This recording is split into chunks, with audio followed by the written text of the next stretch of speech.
यही मारपीट, खर्चा न देना, लड़ाई झगड़ा फसाद। बस कहते एक ही काम हो, हर वक्त एक ही हो। क्या काम हो? बिस्तर हो या मेरी बीवी हो या मैं हूँ बस। वो बेटी से भी बदतमीजी करने की कोशिश करता है। तो बेटी के साथ भी बदफेली करने की कोशिश करता है? हाँ जी। मुझे कहते थे मेरे साथ लेटो, तो मुझे उठा के नीचे सुला देते थे। आप मम्मा के साथ लेट जाते थे, तो मैं मम्मा के साथ लेटती थी। कभी मेरी टांगें खींचते थे, कभी मम्मा की। तो फिर हमें मम्मा को मारते भी बहुत ज़्यादा थे। तो फिर मम्मा ना लड़ती थी तो फिर भी बहुत ज़्यादा मारते थे। वो बेटी के साथ गलत करने की कोशिश करता था, मेरे साथ गलत करता था। वो लड़कियां घर में लेके आता था। अस्सलाम वालेकुम नाज़रीन, मैं हूं आपका मेज़बान फैसल खान सूरी और आप देख रहे हैं NPG मीडिया। नाज़रीन, मेरे साथ राबिया मौजूद हैं और उनके साथ उनकी बेटी मौजूद हैं। राबिया की 12 साल पहले शादी हुई, 5 बच्चे भी हैं राबिया के। और राबिया के ससुरालियों ने इस पर इतना जुल्म किया कि जुल्म की इंतहा कर दी गई। जो घर का मुहाफिज था वही इनकी इज्जतें लूटने लगा, इनकी इज्जतों पर हाथ डालने लगा। इस मासूम बच्ची को भी नहीं छोड़ा इसके बाप ने। सारा मामला इन्हीं से जानते हैं कि सब कुछ क्या हुआ था, कब हुआ था, कैसे हुआ था। राबिया, ये ससुराल वालों ने क्यों जुल्म किया आप पे? बस वो मुझे अच्छा नहीं से समझते, इसलिए उन्होंने जुल्म किया। भी सास ने मारना, जेठ ने, जेठानी ने। और जेठ तो यही कहता था कि मेरे साथ गलत करो। तो इसलिए मैंने वो आवाज़ भी उठाई, चाचे भी, सबको बड़ों को बोला, लेकिन मेरी आज तक किसी ने भी नहीं सुनी। कहते तू ही गलत है, तू ही गलत है। क्या कहकर पुकारता था आपको जेठ? यही नाम लेता था ज़्यादातर। फिर आपको कहता था मेरे साथ गंदा काम करो? हाँ जी, कई बार उसने ज़बरदस्ती करने की कि कोशिश। अपनी बीवी नहीं थी? अब बीवी भी है, उसकी 2 बेटियां, 2 बेटे भी हैं। जवान सी बेटी तब भी। तो अब उसने एक बेटी की शादी की हुई है। आपको वो पसंद करता था? पता नहीं, अब ये तो उसकी नीयत का उसको सिर्फ पता। फायदा उठाना चाहता था? शायद पसंद भी करता या फ़ायदा भी उठाना चाहता था। इसी वजह से फिर उसने मुझसे बड़ी बार बदतमीज़ी करने की कोशिश की, लेकिन मेरी इज़्ज़त की हिफाजत मेरे अल्लाह ने की है। तो मैं हर बार ही उससे कामयाब ही रही हूँ। आपके शोहर का आपके साथ रवैया कैसा था? शुरू में तो ठीक था, तो उसके बाद आहिस्ता आहिस्ता आहिस्ता वो भी अपनों की तरह रंग बदलता गया। यही मारपीट, खर्चा न देना, लड़ाई झगड़ा फसाद। बस कहते एक ही काम हो, हर वक्त एक ही हो। क्या काम हो? बिस्तर हो या मेरी बीवी हो या मैं हूँ बस। अच्छा, जी, इसीलिए 5 बच्चे इतने कम अरसे में? शायद इसी वजह से ही। चाहता क्या था वो आपसे? बस वो कहते मेरा काम होता रहे, तू कौन और मैं कौन। और ख़र्चा भी नहीं देना। अगर ख़र्चा मांगना है 100-200 देना है, जहाँ इतना भी फैमिली हो तो 100-200 रुपया क्या करता है वहाँ पे। तो ज़्यादा वो या बाहर याशी पे लगाता था या खुद घर वालों को भेजना। किस तरह से अय्याशी करता था? यही लड़कियों को घर ला के भी इस्तेमाल करना, बाहर भी लड़कियों से मिलना, खुद भी गोलियाँ खानी, मुझे भी खिलानी। और यही आप कम पड़ गई थी उसके लिए? शायद कम पड़ गई थी, इसीलिए तो ये आप कुछ उसके नज़दीक नहीं जाती थी? जाती रही हूँ। पर जाहिर है जब बच्ची जवान हो जाए फिर कुछ इंसान को दूरियां भी तो पैदा करनी चाहिए ना। तो अब माशाल्लाह बच्ची जवान है, तो अब ये तो नहीं ना कि रोज़ रोज़ का काम तो नहीं ना, ये मतलब अच्छा तो नहीं ना लगता बेटियों को सामने। तो इसलिए फिर थोड़ा सा दूरी पेश की है। कहता नहीं, बेटी को भी नहीं देखा उसने, तो बेटी से भी बदतमीजी करने की कोशिश करता है। तो अच्छा, बेटी के साथ भी बदफेली करने की कोशिश करता है? हाँ जी। बेटा, अब्बू क्या कहते थे आपको? मुझे कहते थे मेरे साथ लेटो, तो मुझे उठा के नीचे सुला देते थे। आप मम्मा के साथ लेट जाते थे, तो मैं मम्मा के साथ लेटती थी। कभी मेरी टांगें खींचते थे, कभी मम्मा की। तो फिर हमें मम्मा को मारते भी बहुत ज़्यादा थे। तो फिर मम्मा ना लड़ती थी तो फिर भी बहुत ज़्यादा मारते थे। तो हम चारपाई पे लेटे, कभी पाँव पैंदों के पास बैठ जाते थे, हमारी टांगें खींचते थे और मम्मा की। तो बहुत तंग करते थे। कभी मुझे नीचे सुला देते थे, आप ऊपर से जाते थे। आपको मारते भी थे?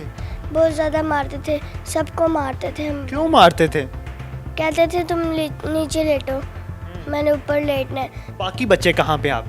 बाकी बच्चों, मेरे अम्मी अब्बू आए थे, वो साथ ना उससे छीन के तो ले गए हैं। अब उसके पास ही हैं बाकी बच्चे। आपका शोहर आपके पास नहीं रहता अब? नहीं, मैं अपनी बहन के पास रहती हूँ। शोहर क्यों गया आपको छोड़ के? मेरी बहन मेरे पास रहती है तो ना, इसलिए तो मेरा भी गुजारा अब नहीं है, क्योंकि मैंने भी यही बोला मैंने तेरे साथ नहीं रहना। तो जब ये घर में गंदी हरकतें हों, अब बेटी जवान है, क्या पता कल को वो बेटी के साथ क्या करे, क्या करवाए, इसलिए मैं उसके साथ नहीं रहना चाहती।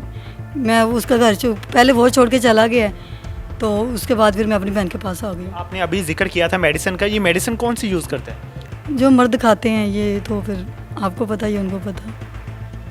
आपके जेठ ने आपके साथ ऐसा रवैया क्यों इख्तियार किया? आपने अपने शौहर को नहीं बताया था? बताया था, शौहर को भी बताया, नंदों को भी, साथ सबको पता है, लेकिन वो जानबूझ के चुप कर जाते हैं, कहते तुम मुझसे बात ही ना करो, तो बोल ही ना।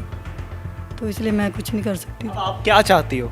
अब मैं यही चाहती हूँ मेरे बच्चे मुझे दे दें, मैं उस इंसान के साथ नहीं रहना चाहती, तो मैं अपनी आज़ाद ज़िंदगी गुजारना चाहती हूँ। आपका शौहर करता क्या था? मिस्त्रियों का काम करते हैं। तो घर के अखराजात पूरे हो जाते थे? मुझे तो बस यही 100-200 या कभी 300 खर्चा दे जाना, वो भी बच्चों का मैंने गुजारा करना। कई बार बच्चों को उसने भूखा सुला देना, कई बार कहना मेरे पास तो है ही नहीं, क्या पता किधर करता है, कहाँ लगाता है, किसको देता है। आपके ससुराल वाले आपको सपोर्ट नहीं करते थे? नहीं, वो अपने बेटे को सपोर्ट करते, उधर से भी पैसे मंगवाते अपनी माँ से, भाइयों से, कभी 30,000 आ रहा है, कभी 20,000 आ रहा है, कभी 15 आ रहा है। कहना यही है कि मैंने बच्चों का खर्चा करना है, लेकिन आज तक उसने हमें 1 रुपया भी नहीं दिया। नहीं, ऐसा तो नहीं उसने बाहर शादी कर ली? शादी नहीं की, वैसे लड़कियाँ रखी हुई हैं। धंधा करता है? करता होगा, चाहे घर में तो 1-2 बार लाया है, तो मैंने गुस्सा किया, मैंने कहा बेटी जवान हो रही है, मैं ये चीज़ बर्दाश्त नहीं करती, तो फिर बाहर खुद करता होगा तो जाता रहा है। उसके दोस्त कैसे हैं? बैठक कैसी है उसकी? गलत, बहुत ही घटिया इंसान, क्योंकि मुझे भी उसने कभी कई बार नींद की गोलियां देने की कोशिश की है, ताकि मैं दोस्तों के साथ ज़बरदस्ती करवा के इसके घर वालों को यही बोलूं कि आपकी बेटी गलत है, मैं इसे छोड़ना चाहती हूँ, तलाक देना चाहती हूँ। मतलब वो आपसे भी धंधा करवाना चाहता था? हाँ जी, तो मैं आज तक नहीं मानी। ऐसे घर में शादी क्यों की थी आप? पहले से किसी का पता थोड़ी होता है, असर रंग तो बाद में दिखाते हैं ना। आपके माँ बाप ने कोई एक्शन नहीं लिया? वो यही कहते हैं कि अब 5 बच्चे हैं, कहाँ से खिलाओगी, कौन खिलाएगा, अब तो तुझे गुजारा करना पड़ेगा। लेकिन अल्लाह ने मुझे हाथ भी दिए हैं, पाँव भी दिए हैं, मैं अपनी मेहनत करके खिला सकती हूँ अपने बच्चों को। ये बच्ची आपके पास है तो इसकी कफालत कैसे कर? बहुत मुश्किल से, लेकिन वो तो रोज़ आते हैं, रोज़ यही आप कहते हैं ये भी छीन के ले जाएं और इसे या बेच दें या धंधा करवाएं, कुछ भी करवा सकते हैं। बाकी बच्चों की हालत कैसी है? कभी खबर ली है? ली तो नहीं है, ये तो अल्लाह जान सकता है। कभी राब्ता नहीं किया? ये 5-6 दिन हुए, कभी भी नहीं किया। शौहर ने कभी आपको कॉल नहीं की? कई बार करता रहा, भाई यही धमकियाँ देता है, अगर तुम बच्चों की ज़िंदगी चाहती हो घर वापस आ जा, वो ना ये होगा वो होगा, मैं ये भी ले जाऊंगा, तो इस डर की वजह से मैं उससे बात ही नहीं करती, मैं फ़ोन ही नहीं उठाती उसका। घर छोड़ने की मेन वजह क्या बनी थी?